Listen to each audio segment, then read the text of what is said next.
No, Mr. Katie, is it ready? I have no idea. John Driscoll. Yeah. In.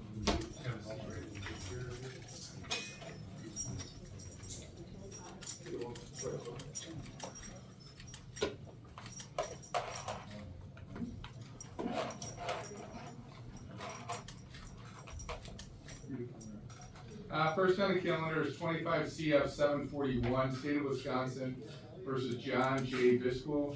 Appearances, please. District Attorney Xavier Solis appears on behalf of the state. Good afternoon. And Mr. Viscoso appears in person with Attorney Zachary Cayley. We do have a copy of the complaint for this formal reading. He is aware of the charge of maximum penalty, and we would ask for a preliminary hearing at this time. Thank you. We'll schedule the matter for preliminary hearings. Court will vacate any warrant. Mr. Solis has the bond. Your Honor, we're asking for a $1 million cash bond on this case. This case is a first-degree intentional homicide. It is a cold case or a dated case back from 2003. This case involves two individuals. The other individual is already in custody down in Illinois. We're hoping to have her here on Monday. In this case, the victim was shot 5 or 6 times in the face with a .38 or a .357 caliber firearm. So we're asking for a $1 million cash bond. Any prior record?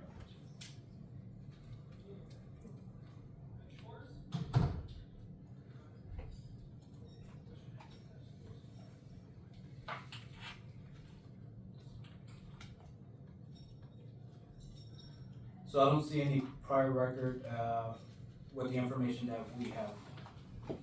And he is a Kenosha resident then, or? My understanding is that he does reside in Kenosha. I believe he resides in Geona City. Oh, General City. Okay. Thank you. Counsel? Thank you. We would ask for $10,000. That is the most that Mr. Viscoso is able to post this time. He's 70 years old. He has an adult daughter and grandkids on the way. He's got a driver's license. He's been a resident of Kenosha County for 30 years, for over 30 years. He's retired. He does still do some odd jobs in helping out a farmer friend of his nearby. I'm not aware of any missed court dates. I'm not aware of any other prior record. He has heart issues that he'd like to be able to get out to attend to. This is a case from 2003, and after my reading of the complaint, it doesn't look like there's any information that the state has come up with of any substance since 2003 when it was not charged. And what also has not changed is his cooperation. He's met with detectives on more than one occasion across the 2 decades.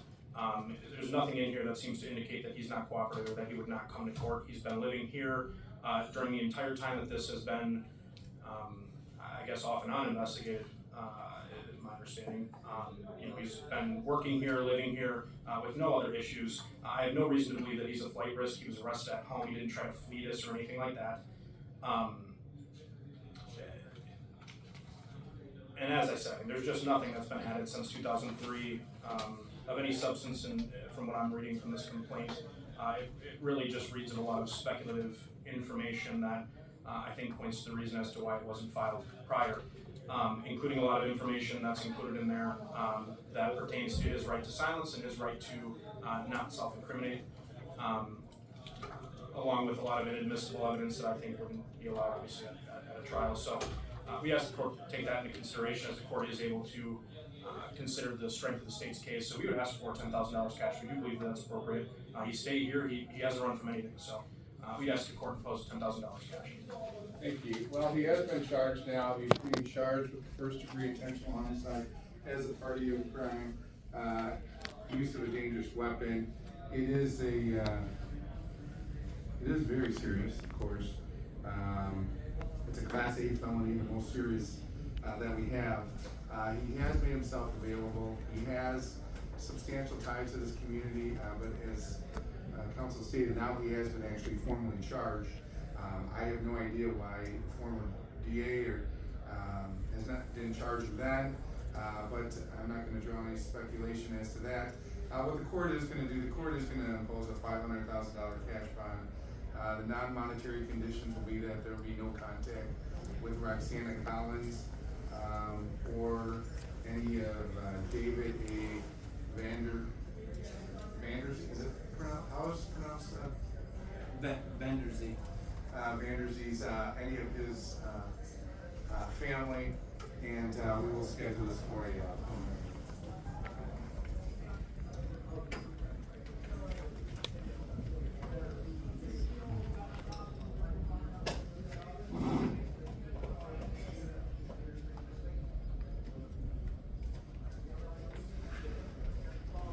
June 4th at 8:45.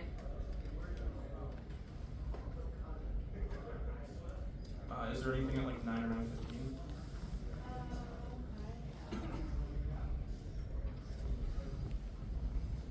At 9:15.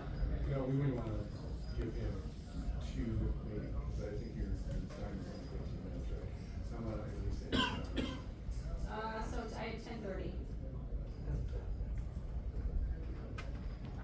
That's it on that day? 9:15 or 10:30. Well, actually, I only have 10:30 because if he wants a half an hour. Yeah, I wanna make sure on an outside case like this, I want more than 15 minutes. Okay, is there anything on Thursday, the 5th? I don't have any half an hour time slots. Anything on Friday? Friday, I can do 10.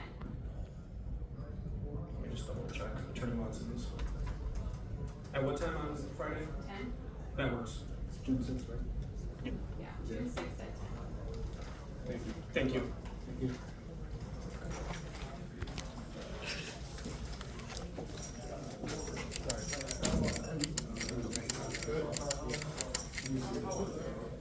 Mr. Rose.